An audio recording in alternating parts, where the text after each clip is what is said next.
Olá, amigos, e seja bem-vindo a mais um VEcast. Eu sou Daniel Gardner, estou aqui com Vinícius Mussman. E aí, Vinícius, do que nós vamos falar hoje? Hoje nós vamos falar sobre as paixões da mocidade. O que você acha que vem a primeira coisa que vem à cabeça das pessoas quando elas ouvem paixões da mocidade? Eu entendo que geralmente o pessoal vai fazer uma leitura ali do que Paulo diz, pensando que se refere às tentações sexuais, ah, talvez aquelas coisas que tem mais a ver com a emoção, talvez, da mocidade. Mas não é bem precisamente isso que Paulo está falando. E eu quero ler com você o texto, a gente Uhum. estudar um pouquinho o que são essas paixões da Legal. mocidade que Paulo fala. Bom, o texto é 2 Timóteo 2, né? No começo do texto, Paulo está falando sobre Timóteo ensinar outros que vão ensinar outros. Ou seja, Paulo já está pensando nas futuras gerações de mestres e professores cristãos. E daí ele começa a dissecar um pouquinho como deve ser o comportamento dessas pessoas, como elas devem agir e como Timóteo deve agir. Daí ele fala o seguinte, no versículo 14, 2 Timóteo 2. Recomenda essas coisas, dá testemunho solene a todos perante Deus, para que evitem contendas de palavras que para nada aproveitam, exceto para a subversão dos ouvintes. Procura apresentar-te a Deus aprovado como obreiro que não tem de que se envergonhar, que maneja bem a palavra da verdade. Evita igualmente os falatórios inúteis e profanos, pois os que deles usam passarão a impiedade ainda maior. Além disso, a linguagem deles corrói como câncer, entre os quais se incluem Himeneu e Fileto. Esses se desviaram da verdade, asseverando que a ressurreição já se realizou, e estão pervertendo a fé de alguns. Entretanto, o firme fundamento de Deus permanece. Tendo este selo, o Senhor conhece os que lhe pertencem, e mais, aparta-se da injustiça todo aquele que professa o nome do Senhor. Ele vai continuar falando que tem um exemplo, tem vasos de honra e desonra numa casa, e ele fala para Timóteo se purificar, e daí no versículo 22 diz: foge outro sim das paixões da mocidade, segue a justiça, a fé, o amor e a paz com que os de coração puro invocam o Senhor, e repele as questões insensatas e absurdas, pois sabes que só engendram contendas. Ou seja, Paulo aqui nesse trecho está falando sobre não a paixão sexual, mas a paixão da boca, a paixão verbal, a paixão por debates, a paixão por contendas, a paixão por falatórios inúteis e palavras torpes e vãs.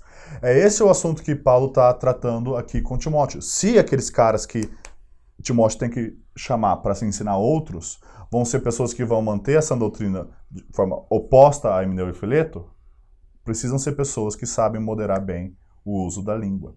E essa é uma paixão da mocidade que normalmente a mocidade não considera. Eles normalmente não consideram os perigos da língua deles. E agora, eu fico me perguntando por que Paulo, quando ele pensa em paixão da mocidade, a gente sempre pensa em coisa sexual, e a sexualidade na época dele era bem ativa também. Mas Paulo traz essa questão do debate da língua. O que você acha que tem no jovem que tanto incita isso? O jovem, ele tem uma característica que é boa, até certo ponto. Ele acredita, ele vê que o mundo está zoado e ele acredita que ele pode consertar o mundo, né? Conforme a gente vai ficando mais velho, eu imagino que a gente vai perdendo um pouco dessa disposição em consertar o mundo e a gente enxerga que realmente o mundo é caído, ele tem um característica desde a queda, né? De ser quebrado. Né? O jovem vai pensar que ele consegue consertar tudo que está errado. Então, talvez essa vontade, esse excesso de zelo, que se aplicado a outras coisas até seria proveitoso, talvez acaba levando o jovem a imaginar que com várias brigas, debates, já que ele sempre tem razão, às vezes ele sente que sempre tem razão, ele pode de alguma maneira mudar a cabeça das pessoas, Sim. Ou até o coração das pessoas, quando na verdade é ser um papel do Espírito Santo. Eu penso que o Calvino vai comentar no comentário dele 2 Timóteo, disponível gratuitamente em bibliotecajoaocalvino.com.br. Ele comenta que o jovem ele é menos paciente do que aquele que tem mais experiência. E ele, nessa impaciência dele, ele acha que com o mais falar, com às vezes o tom de voz energético, ele consegue fazer alguma coisa. E hoje em dia a gente vê muito isso acontecendo naquilo que é conhecido como os jovens calvinistas, né? O pessoal que descobriu Romanos 9 e outros textos e ficam super empolgados. E normalmente lá nos Estados Unidos eles falam que existe a fase da jaula, tem até um quadrinho no V, onde se diz que o jovem calvinista deve ser colocado numa jaula por 6 meses até que ele pare de babar e xingar Wesley a cada segundo. Mas é interessante que hoje em dia, pelo menos eu tenho visto nas redes sociais, que não só o jovem calvinista, mas o jovem arminiano também está precisando de uma fase de jaula, porque você vê o comportamento deles na internet, é um comportamento totalmente desprovido de humildade, amor fraternal. E o que acontece que as redes sociais tornam isso tão mais fácil? O que você acha? O que torna fácil é que é descartável. É um formato totalmente descartável, entende? Ninguém vai lembrar exatamente o que eu comentei numa postagem que ninguém viu há 4 anos atrás. Não é que nem antigamente, em que até as cartas...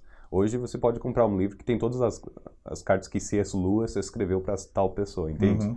Ou seja, tá ali, tá impresso, tá arquivado, todos podem ler. As redes sociais não são assim. São uma bolha, talvez, onde você pode gritar, você pode brigar e ao mesmo tempo você tem a liberdade de desligar ali o computador, ou desligar o iPhone e levantar e ir para outro ambiente, entendeu? Você não carrega nada daquilo consigo. Então, eu percebo que... Eu não acho que as redes sociais mudam o nosso coração, eu acho que elas evidenciam que já está lá no nosso coração. E o problema é que a rede social ela vai unidimensionalizar a gente. Então, por exemplo, ela vai levar as nossas palavras, nossos pensamentos em forma de caracteres, mas ela não leva um pacote de coisas que fazem parte do ser humano. Ela não leva nossa expressão facial, não levam nosso tom de voz, não levam nossa presença. E o que acontece é que fica muito mais fácil a grosseria fluir em caracteres do que quando eu estou aqui do seu lado. Dificilmente acontece, mas dificilmente você vai ver 2 pessoas debatendo teologia igual, na mesma proporção de aspereza que é feito na internet. Porque justamente as pessoas não estão percebendo que parte delas está bloqueado por aquela telinha. E daí tem a questão também que você não conhece quem é a pessoa do outro lado, né? Você pode ver a figura dela, mas você não sabe o que ela está passando na vida, você não sabe os anseios, os desejos, os medos dela. Então ela é só um oponente, ela não é uma pessoa, ela é uma carinha tipo de jogo que você está desafiando ali para ver quem está certo. E eu acho que todas essas questões levam a nossa geração a ser talvez mais propícia a essas paixões da mocidade. Porque agora a gente pode exercer não só no contexto local, mas brasileiro mundial. Você pode debater com qualquer pessoa. E quem quer um debate na internet é fácil achar. Mas vamos lá, Vinícius. A palavra de Deus não vai dizer que a verdade é como uma espada? Que ela corta, que ela machuca? Pronto. Então, se eu estou no Facebook da vida e eu estou falando verdades, então doe a quem doer. Né? A citação de Lutero, totalmente fora de contexto, né? A paz, se possível, a verdade a todo custo, né? Os próximos, a gente tem tinha um Lutero 95 teses, hoje em dia a gente tem 95 Luteros sem tese nenhuma. E é verdade que a palavra de Deus é verdade e a gente deve comunicar a verdade. A questão é como a gente comunica a verdade. Eu pressuponho que Deus não chamou nenhum para ser um João Batista da vida. A grande maioria das pessoas que nos ouvem, Deus não falou, vai comer mel silvestre. E daí você chega no meio da cidade e proclama a ira de Deus descendo sobre a cidade. Apesar de muitos quererem ser. Mas você vê que Paulo dá recomendações de como Timóteo deve falar. E isso no texto de 2 Timóteo 2 mesmo. A partir daquele texto, ele fala como que deve ser o falar. Dá uma lida aí pra gente ver. Como devemos falar, aquele último trecho, né? Isso. A partir do versículo 23. Digo mais uma vez, não se envolvem em discussões tolas e ignorantes que só servem para gerar brigas. O servo do Senhor não deve viver brigando, mas ser amável com todos, apto a ensinar e paciente. Instrua com mansidão aqueles que se opõem, na esperança de que Deus os leve ao arrependimento e assim conheça a verdade. Cara, olha só, na esperança que Deus os leve ao arrependimento. Eu acho que nos nossos debates na internet tem muita incredulidade. mesmo você afirmando a doutrina certa. Por que incredulidade? Porque a gente crê no nosso poder, de nossos argumentos, de mudar a pessoa, e não que a palavra de Deus e o próprio Deus mudam o coração das pessoas. Então, se a gente crê que é a nossa palavra que faz, a gente precisa exercer ela de forma verbosa, de forma apaixonada, para convencer o outro, né? É muito calvinista agindo como Finney, por assim dizer, achando que pelas palavras você pode manipular as pessoas.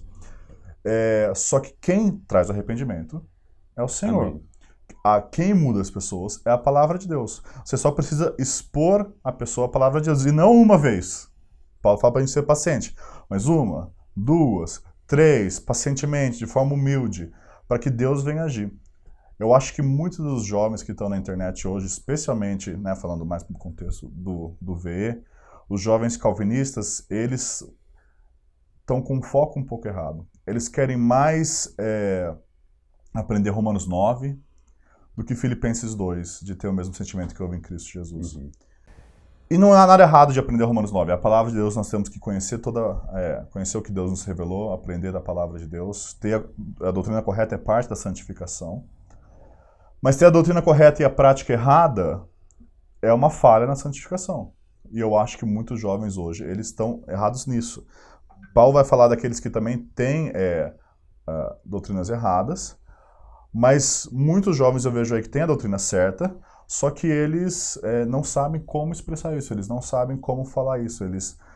E às vezes é melhor você ficar quieto, esperar um tempo, você amadurecer, esperar você ter mais leitura, porque às vezes o cara acabou de ler um livro e acha que ele já domina todo o assunto, ele nunca leu um livro oposto.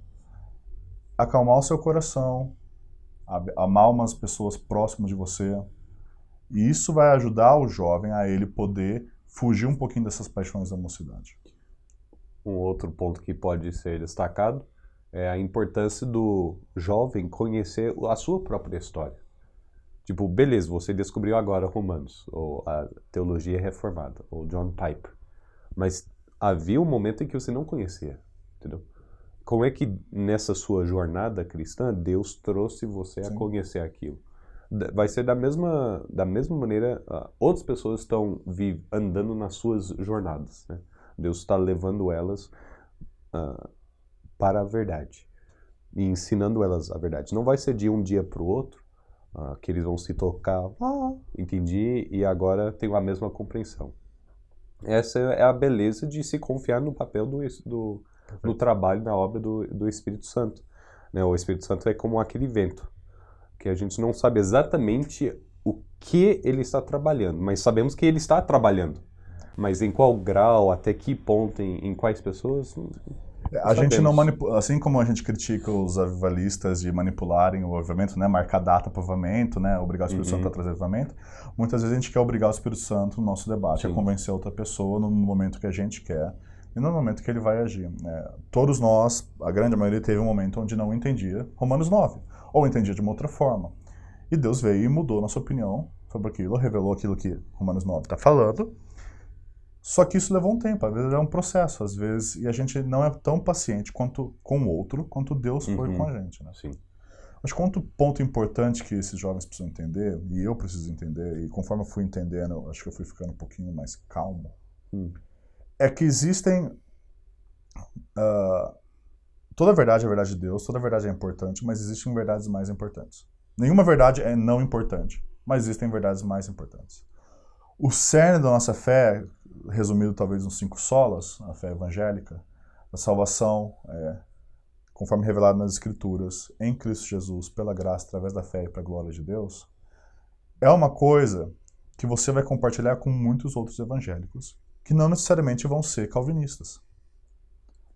Talvez vocês possam discordar de certas coisas dentro desses pontos, mas existe uma fé comum que a gente deve se unir e amar um ao outro dentro disso. Os 5 pontos do calvinismo, ou até os 5 pontos do arminianismo, eles são um desdobramento posterior, né, desse núcleo. Eles são importantes. Mas, creia ou não, nos 5 pontos do arminianismo ou do calvinismo não vai salvar ninguém. E isso vai me levar a tratar esse assunto não como se ele não fosse importante, mas com uma forma diferente do que eu trataria, por exemplo, alguém que fala de salvação pelas obras.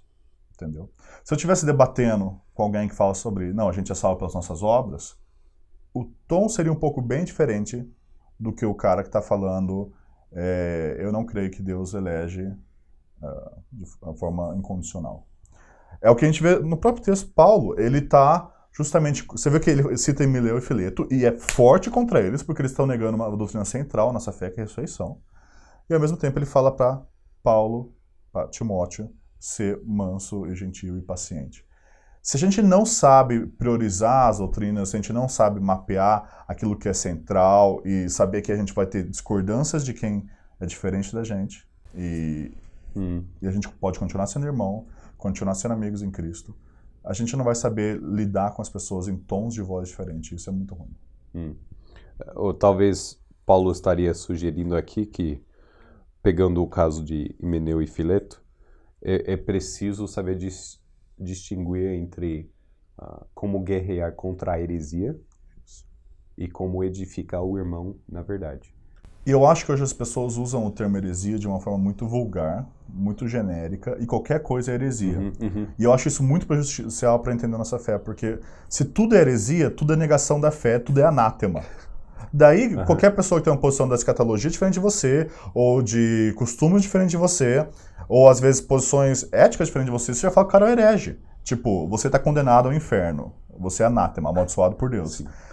Então, heresia é reservado para aquelas coisas centrais na fé cristã, como expresso no credo apostólico, como expresso eu creio nos 5 solas. As outras coisas a gente pode divergir tendo unidade cristã. E eu acho que uma das coisas interessantes é, quando os evangélicos estão sendo perseguidos, e a gente é minoria, a gente se une, isso no Brasil 30, 40 anos atrás, porque a gente tem uma causa em comum. As pessoas, conforme a gente foi crescendo, agora a gente começa a achar guerras dentro de nós mesmos. É porque a gente tem tempo. A gente tem tempo. Tem tempo sobrando. E eu acho isso prejudicial. Então, assim, o conselho que eu dou para os jovens reformados, e também os jovens arminianos que também estão engajados nisso, criando páginas da zoeira, que aliás é um bom VCast para a gente fazer no futuro, tenta entender primeiro Filipenses 2. Medita em Filipenses 2 por um bom tempo. Entende aquilo que é a humildade que Cristo teve. E eu acho que isso vai ajudar os jovens a colocar o coração deles de uma forma correta diante de Deus. Aliás, a gente acabou de reimprimir esse livro, Humildade, do C.J. Mahoney. Excelente. Eu li esse livro e ele foi fantástico na minha vida. O interessante é que, tipo, se eu colocasse esse livro e 5 pontos do calvinismo do lado, eu tenho certeza que o pessoal ia querer ler os 5 pontos do calvinismo. Mas a gente não quer ler sobre a humildade de Cristo e como a gente deve ser humilde. E isso mostra pra gente que nós queremos muitas vezes descobrir as coisas difíceis de Deus e aquilo que é simples e direto e claro, como seja humilde, ame seu próximo como a ti mesmo, a gente simplesmente quer empurrar. É uma nova forma do farisaísmo, entendeu? Empurrar as verdades claras da Escritura em torno de coisas difíceis. Mas aí em 1 João está escrito que o povo do mundo vai saber que nós somos seguidores de Cristo, somos discípulos de Cristo pelo jeito que nós amamos. Exato. A marca do cristão é o amor. E assim, a gente pode debater em amor. Acho que você pode ter conversas teológicas em amor. Eu já tive várias com pessoas que eu discordo em amor. Respeitando que ele é um cristão, ele é uma pessoa, ele é um ser humano com sentimentos, entendeu? Ele não é o oponente no joguinho teológico. Ele é uma pessoa. É uma alma. É uma alma, entendeu? Que eu devo amar. Eu acho que entender isso vai ajudar esses jovens a terem a doutrina correta e a prática correta. E isso vai avançar mais ainda a reino de Deus e a causa de Deus, a causa do Evangelho. E por fim, eu gostaria de recomendar esses 2 livros, você que nos acompanha, Humildade, do Mahoney, acho que esse é para todos. E se você é um jovem calvinista, é quase leitura obrigatória, Mário Timóteo. Esse livro é muito bom. E se você é seminarista, você precisa ler. É um ótimo livro onde diversos autores eles conversam com um suposto Timóteo, dando recomendações sobre o ministério. É fantástico esse livro. Recomendo também, se você tiver tempo, a Bíblia. Né? Bíblia é bom gastar um tempo na leitura da Bíblia. Em 2 Timóteo 2. Leia 2 Timóteo 2. Um momento plim-plim para NVT. Eu tô gostando muito dessa versão, Vinícius. Eu não sei se é por causa do meu gringuice, né? Mas realmente a leitura parece fluir. Eu gostei bastante também. Gostei. Eu gostei. Ela mantém uma precisão boa, com dinamismo bom também. Isso aí, se você gostou desse VCast, se você foi desafiado a como controlar a sua língua, compartilhe. Leve esse desafio bíblico a outros, mas leve de uma forma boa, né? Não vai falar, ó, não é para pegar o link e falar, viu, você precisa ler isso daqui. Jogar na cara do outro. Curta, compartilhe e continue a conversa. Como você, muitas vezes, se sente tentado sobre as paixões da mocidade. Até a próxima. Valeu!